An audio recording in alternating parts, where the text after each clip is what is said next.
कुछ ऐसे रीजन जिनकी वजह से वीज़ा का इशू क्रिएट होता है, वीज़ा रिफ्यूजल्स का इशू क्रिएट होता है, कि ये चीज़ें आपको अवॉइड करनी है। दावे के साथ कह सकता हूँ आपका वीज़ा का रिफ्यूजल पक्का है।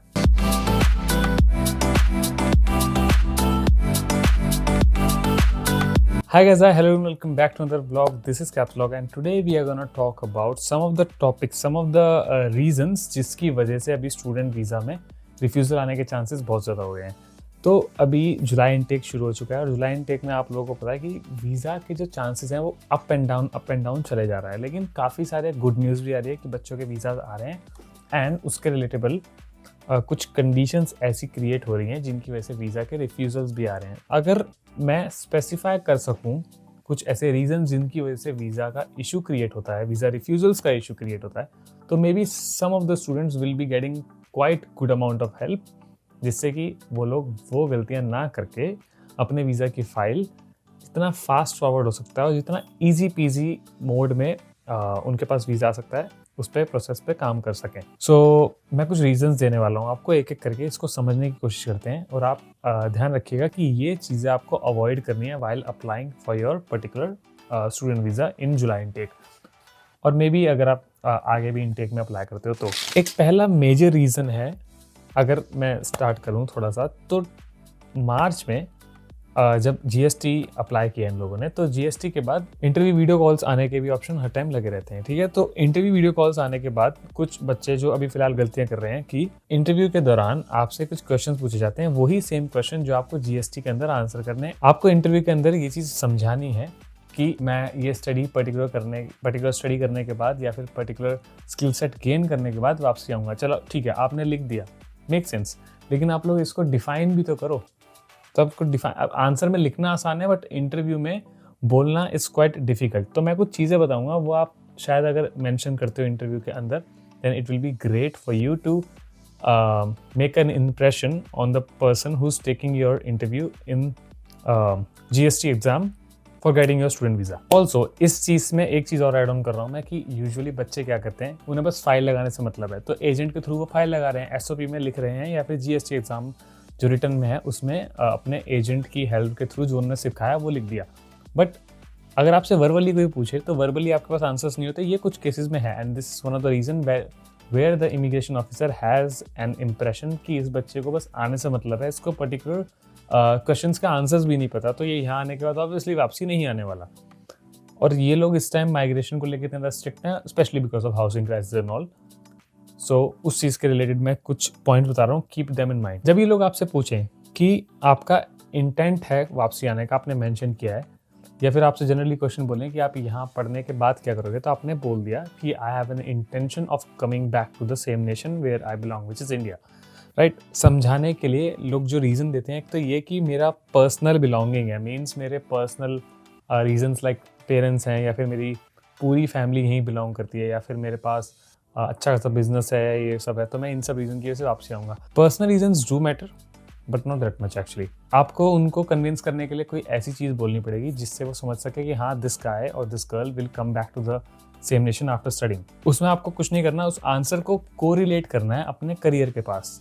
तो उसको करने के लिए आप इस तरीके से बोल सकते हो, for example I did animation, ठीक है, तो एनिमेशन करने के बाद मैं वापसी आऊँगा इंडिया। मुझे ये समझाने के लिए अगर मैं इंटरव्यू के पास इंटरव्यू देने जाता हूँ तो मुझे ये कहना है कि India has a growing market, development काफ़ी अच्छी चल रही है, जीडीपी काफ़ी अच्छा हो रहा है इंडिया का। तो इन सब चीज़ से तीन चीज़ें निकलती हैं। फर्स्ट, पॉपुलेशन, इंडिया की पॉपुलेशन बहुत अच्छी है। दूसरी, कंजम्पशन के साथ एक चीज़ और ऐड होती है जो तीसरी है, विच इज़ यंग पीपल। ज़्यादातर जो जनरेशन है वो यंग जनरेशन है। इंडिया की पॉपुलेशन आई गेस चाइना से भी ऊपर जा चुकी है। तो ये सब चीज़ों की रीजंस की वजह से जीडीपी में ग्रोथ है, विच इज़ गुड पॉइंट। अब इस ग्रोथ में मैं कैसे हेल्प कर सकता हूँ after doing this particular study.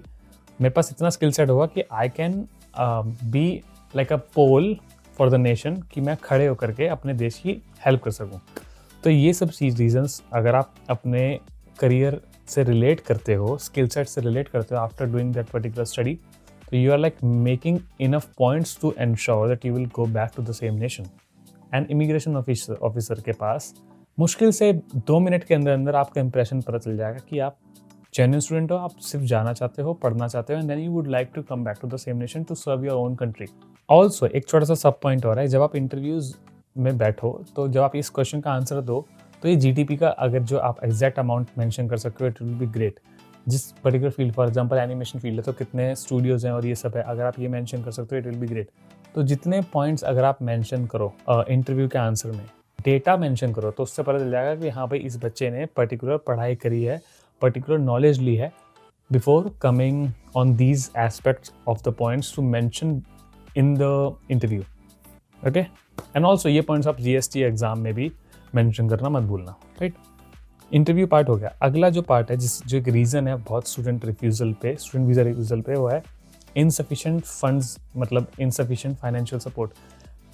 दो चीज़ें मेन है, living expense and tuition fees. पहले क्या होता था, ट्यूशन फीस और लिविंग एक्सपेंस मिला करके यूजुअली बच्चे 1 साल का लिविंग एक्सपेंस दिखा सकते थे, ट्यूशन फीस दिखा सकते थे। बट अब इतना स्ट्रॉन्ग कर दिया इन लोगों ने कि आपको एक चीज़ मेंशन करनी ज़रूरी है, विच इज़ स्टूडेंट वीज़ा लेने के लिए आपको जितना वो स्टूडेंट वीज़ा का ड्यूरेशन है, मीन जितना आपकी पढ़ाई है, अगर 2 या 3 साल की है तो उतने फंड्स आपके पास अवेलेबल होने चाहिए, specially for tuition fees. Living expense 1 साल तक का तो चल जाता है, तो उसको अगर आप मेंशन कर सको या दिखा सको अपनी एफडीज, आईटीआर्स और ये सब फाइनेंशियल डॉक्यूमेंट्स अरेंज करने के बाद, तो it will be good for you and वो काफ़ी कन्विंसिंग होता है to get your student visa. अगला point, lack of academic preparation. अगर आप एकेडमिक्स में पढ़े हुए अच्छे खासे आपने पढ़ाई करी है तो डॉक्यूमेंटेशन वगैरह स्ट्रॉन्ग लगाना, डिग्रीज है या फिर आपके पास कोई ऑफर लेटर्स हैं या कुछ भी एकेडमिक आपने सर्टिफिकेट्स किए हैं उनको अटैच करना एंड उसकी नॉलेज रखना कि हाँ अगर आपने किया तो इंटरव्यू में अगर वो पूछे then you have proper answers for that. अगला पॉइंट, लैंग्वेज प्रोफिशिएंसी। जब आप यूनिवर्सिटी या फिर इमिग्रेशन ऑफिसर के सामने इंटरव्यू दे रहे हो, so make sure you have enough good English proficiency कि आप उन्हें कन्विंस कर सको कि हाँ भी मुझे इंग्लिश भी आती है, मैंने आइल्स की अच्छी से तैयारी करी है या पीटी की अच्छी से तैयारी करी है and I am reliable enough to come to say Australia और मे बी जो भी नेशन आप जा रहे हो। एक चीज़ जो गलती बहुत लोग कर रहे हैं फिलहाल, गैप ईयर, या गैप ज़्यादा भी हो सकता है, 1 साल से ज़्यादा भी। अगर आपका गैप है और आपके पास प्रॉपर रीजंस नहीं है, प्रूफ नहीं है, आपने सिर्फ मज़े करे हैं और आपने गैप को मेंशन भी नहीं किया या समझाया नहीं, आपका वीज़ा का रिफ्यूज़ल चांसेस बहुत हाई है। तो उस चीज़ पे अगर आप काम कर सको तो it will be good for you. अगला, क्रिमिनल रिकॉर्ड। मतलब मुझे इस चीज़ को ज़्यादा बोलने की जरूरत नहीं है, क्रिमिनल रिकॉर्ड ना हो आप लोगों का तो अच्छी बात है, अगर है तो भाई वीज़ा के चांसेस थोड़े से डगमगा सकते हैं। एक जो लास्ट बिगर पॉइंट है वो है फेक, इनकरेक्ट या फिर मिसलीडिंग डॉक्यूमेंट्स। कुछ भी फेक अगर आपने डाला, इनकरेक्ट डाला या मिसलीडिंग हुआ, मैं दावे के साथ कह सकता हूँ आपका वीज़ा का रिफ्यूज़ल पक्का है, क्योंकि वो लोग इतने ध्यान से चेक कर रहे हैं ना इस टाइम फाइल्स को। वैसे भी करते ही थे बट अब बहुत ज़्यादा ध्यान से कर रहे हैं, क्योंकि इन लोगों को बस क्रीम चाहिए, ब्रेड नहीं चाहिए केक के अंदर। तो ये चीज़, कुछ ये पॉइंट्स हैं, इन चीज़ों को ध्यान में रखो एंड इन पॉइंट्स पर अगर आप काम कर सको तो इट विल बी ग्रेट। अपने आंसर्स को खुद प्रिपेयर करो, एजेंट के थ्रू करवा भी रहे हो अगर बाई चांस, तो नॉलेज होनी चाहिए कि करवाया क्या है, ये नहीं कि उसने लिख दिया और आपको पता ही नहीं है आप करना क्या चाहते हो ज़िंदगी में।